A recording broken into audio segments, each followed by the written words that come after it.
Salut, c'est Simon. Je m'embarque pour une aventure de 3 mois à travers l'ouest de la France pour rencontrer des dirigeants et dirigeantes pour porter un nouveau regard sur eux. Je pars sans assistance, en Solex, donc je sais pas trop dans quoi je m'embarque, mais en tout cas je vous embarque pendant 3 mois. Alors, c'est par où la direction ?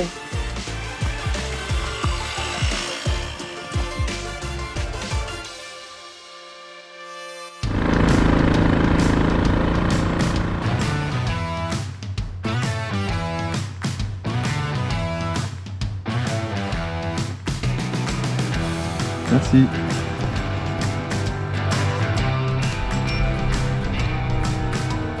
Bonjour Philippe. Comment vas-tu ? Très bien. Donc je suis Philippe Oléron, je dirige une société d'informatique qui s'appelle Sigma Informatique et nous sommes basés à La Chapelle-sur-Erdre. Donc toi tu es dans l'entreprise ? Non, j'ai pris la direction générale en 1999.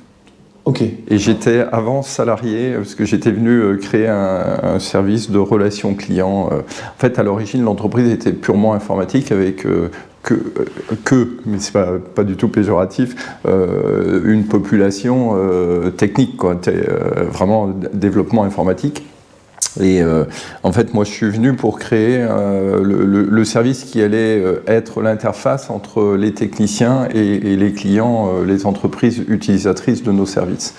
Donc je suis venu pour ça, et puis en 99 j'ai pris la direction générale, et puis ensuite ça s'est un petit peu accéléré puisque en 2003 j'ai pris la présidence avec le DG qui était, on était deux en fait, okay, qui était déjà en place, et puis en 2005 j'ai monté un projet de rachat de l'entreprise. Voilà. Donc tu vois, c'est allé vite, et on a racheté l'entreprise avec une équipe de cadres de l'époque. Mais une question quand même, parce que quand tu passes de salarié à dirigeant, ton statut il change au sein de l'entreprise. Est-ce que tes relations elles ont aussi changé ? Alors ça a été une vraie interrogation pour moi à l'époque. Est-ce que j'allais savoir trouver le bon équilibre ? Et en fait, ça s'est fait naturellement. On est resté nous-mêmes, on n'a pas vraiment changé de posture, on changeait de rôle, et je changeais de rôle en particulier, ma mission évoluait, mais j'ai pas changé. Alors, c'est pas à moi qu'il faut peut-être poser la question. Est-ce que les personnes de l'époque m'ont vu changer ou m'ont considéré autrement ? Mais même sans parler de ce que pensent les autres, toi, dans ta relation aux autres, est-ce que ça t'a changé ? Est-ce que toi, tu as perdu de vue certaines personnes ? Est-ce que ça t'a rapproché d'autres ? Moi, pour moi, ça ne changeait rien, okay, en termes de relations. Et comme, j'allais dire, quand je fais quelque chose, j'aime bien aller au bout, et je suis engagé. Et, cet engagement, il est resté. Je me suis centré là-dessus, sur l'avenir. Peut-être que ce qui a changé, c'est en termes de responsabilité, du coup, une responsabilité un peu différente, un poids nouveau. Je ne sais plus combien on était à l'époque, mais autour de 250 personnes. C'était effectivement la responsabilité de 250 familles, tu vois. Mais comme l'entreprise est inscrite sur le long terme, moi ça m'allait bien, parce que en fait, j'avais pas d'ambition à court terme, de chiffres, de résultats. C'était vraiment un développement dans la durée. Est-ce que tu as déjà eu peur dans ton entreprise ?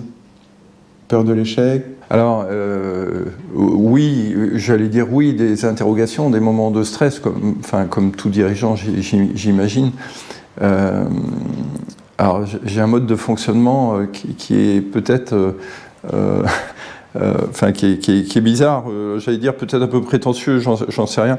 En tout cas, je vais être agacé par des points de détail, parce qu'il y a cette recherche de perfection, que tout soit bien et tout est au même niveau, tout doit être fait correctement. Et j'ai un petit événement interne récemment sur simplement un point de détail technique dans un bâtiment, parce que je trouve que c'est important d'avoir des bâtiments de qualité, et je demande à ce que ceux qui sont en charge de ça soient aussi attentifs parce que l'environnement de travail va être une condition positive de l'efficacité de tout le monde. Donc ça, et quelquefois les gens sont surpris parce que je suis attentif à des points de détail.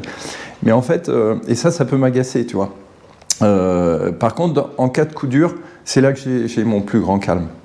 Donc c'est là que je vais être capable de me poser. Alors ça ne veut pas dire qu'il n'y a pas de la pression et de l'inquiétude, mais c'est là que toutes mes forces sont centrées vraiment sur attention, là c'est important, c'est urgent, c'est structurant, donc on va prendre le temps de se poser. Et c'est pour ça la peur, elle est présente certainement. Ça te vient d'où, cette capacité à... Là il y a un grand danger, un grand warning, je me pose. C'est une question de survie. Pour moi, justement, c'est ma structure de personnalité, mon histoire perso. C'est-à-dire et d'avoir vécu des moments difficiles et difficilement supportables pour le jeune que j'étais, l'enfant que j'étais, qui fait que dans ces cas-là, il faut être en capacité de faire face à un enjeu de survie, tout simplement. Ouais, j'ai appris, moi, peut-être dans ces moments-là, surtout à me dire, bon, c'est quoi mes ressources perso à moi? Donc là, tu te poses et tu regardes. Alors, il y a un risque à ça, hein, c'est de faire tout seul. Et donc, depuis, grâce à des amis aussi qui ont fait les mêmes parcours que moi, qui ont été au CJD, qui ont fait des parcours comme leader et responsable, et je pense à un en particulier, qui va me voir dans ces cas-là avoir tendance peut-être à me replier, parce que moi je vais être en recherche de solutions, tu vois, et de rester en contact avec les autres, parce que l'apport bien sûr extérieur est fondamental. Là il faut aller en relation avec justement l'environnement, pouvoir en parler, et on va là retoucher notre capacité à aller chercher de l'aide grâce à des relations saines, objectifs, hein, de gens avec qui on peut parler justement de ces difficultés. Ne pas rester seul, je pense que c'est fondamental. Pour parler de choses plus gaies, je sais que tu es un voyageur. Ouais. Là, je fais un voyage moi aussi. Oui. Et je voulais savoir, toi, qu'est-ce que tu aimes dans les voyages? Qu'est-ce que des anecdotes ou des choses que tu as envie de me partager qui, moi, peuvent m'aider dans mon propre voyage?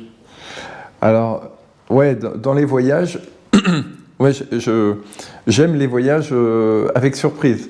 Là, je vais partir bientôt dans un voyage en Amérique du Sud.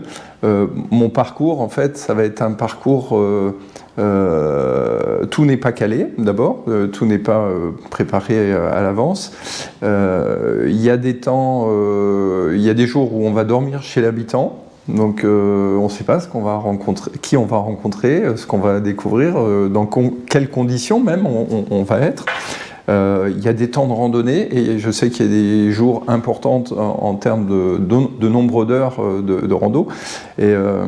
Et derrière ça, en fait, c'est l'effet de surprise. Moi, ce que je recherche, c'est le contact avec les personnes, et puis un peu l'effet de surprise, la découverte du paysage, la découverte... moi, je suis très sensible à la nature. J'ai besoin de la nature, c'est là que je me ressource, c'est là que je vais puiser ma force.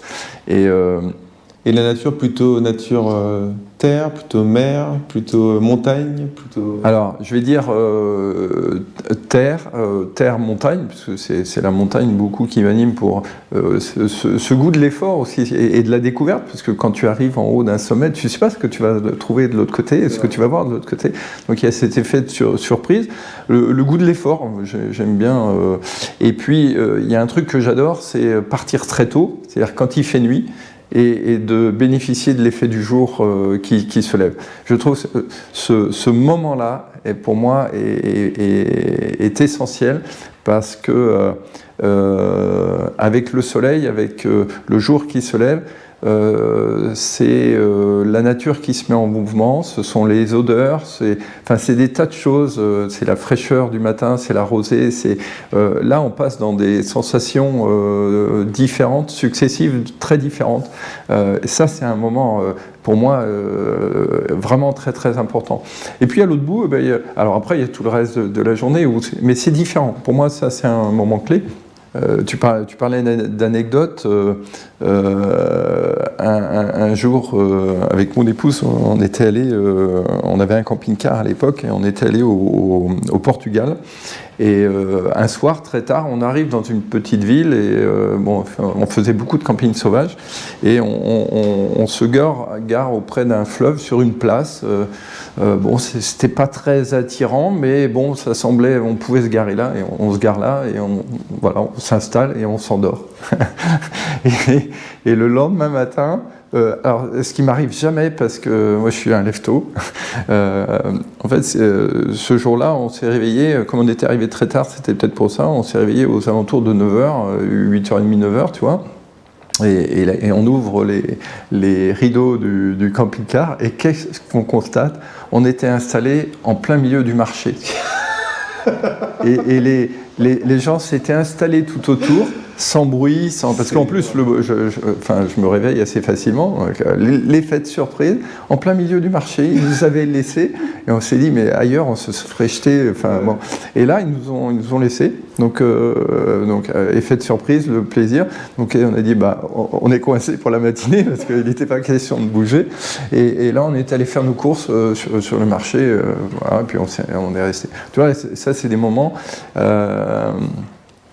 C'est imprévu, c'est improbable et c'est extraordinaire, ça marque quoi. Donc ton conseil, ça serait de me lever tôt pour profiter du jour qui se lève. Ouais.